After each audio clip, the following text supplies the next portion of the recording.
Hello dear parents, very happy to inform you that our teachers are putting sincere effort to upload the students' reading levels. So each and every student we are calling and conducting the reading test. ప్రతి student దగ్గర పిలిచి ఒక్కొక్క student reading levels ఎలా ఉన్నాయనేది teachers check చేస్తున్నారు.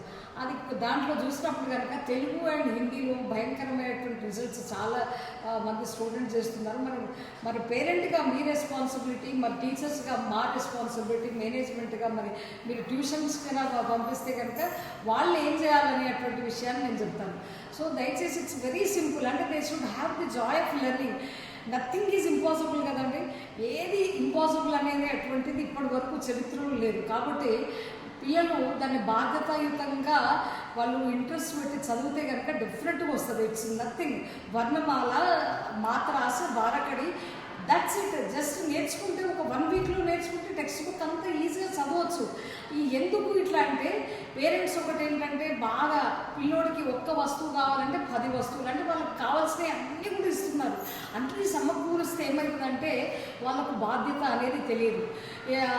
ముందు అంటే నేను చదువుకున్న టైంలో ఏంటంటే parents used to give lot of what is emphasise on learning and all. ఇప్పుడు ఏంటంటే మేడం మా బాబుని కొట్టొద్దు, మా పాపని ఏమనొద్దు, చదివినా చదువుకోకుండా ఉంటే, అంటే ఇప్పుడు ఏంటంటే ఒకరు లేదా ఇద్దరు ఉన్నారు.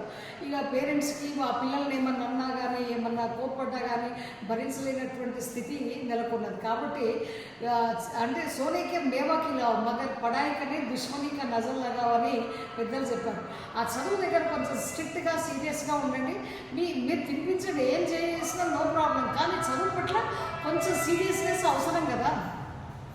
మీకు దాసరథి చెప్పినట్టుగా కొట్టు తిట్టుదు లేక కొసగ బ్రహ్మైనను అక్షరం వచ్చిన శిక్ష లేక అప్పుడప్పుడు దండించడం, కోప్పడడం కూడా అవసరం. ఇక రెండవది ఏంటంటే లైఫ్ స్కిల్స్, అంటే లైఫ్లో వచ్చినటువంటి సమస్యల్ని ఏ విధంగా ఎదుర్కోవాలనేది స్కూల్ సినిమా లైఫ్ స్కిల్స్ అన్నమాట. జీవితంలో వచ్చేటువంటి ఒడిదుడుకుల్ని ఎట్లా అధిరోహించి దాన్ని ఓవర్కమ్ చేయాలనేటువంటి సబ్జెక్టే లైఫ్ స్కిల్స్. ఆ బుక్ ఇప్పటి వరకు కొంతమంది పేరెంట్స్ తప్పకుండా కొనాలండి. బ్రిడ్జ్ కంటెంట్ నెక్స్ట్ ఆ life skills school cinema book compulsory all the students should have. వెంటనే కొనేసేయండి. ప్రాజెక్ట్స్ బుక్స్ కూడా మళ్ళీ బ్రిడ్జ్ కంటెంట్, అంటే హాలిడేస్లో మర్చిపోయిందంతా మళ్ళీ బ్రిడ్జింగ్ ద గ్యాప్, ఏదైతే మర్చిపోయినారో అది మళ్ళీ తిరిగి నేర్చుకోవడానికి ఆ బ్రిడ్జ్ కంటెంట్. సో వెంటనే మీరు పిల్లలకు కోఆపరేట్ చేయండి. డైరీ చెక్ చేయండి, డైరీస్ కూడా వచ్చేసాయి, వెంటనే తీసుకొని మాకు సహకరిస్తే డెఫినెట్గా ఓల్డ్ సిటీలో నంబర్ 1 స్కూల్ చేస్తారనేటువంటి వాగ్దానం ఈరోజు మీరు చేస్తున్నారు. మీరు కోఆపరేట్ చేయాలి. Thank you.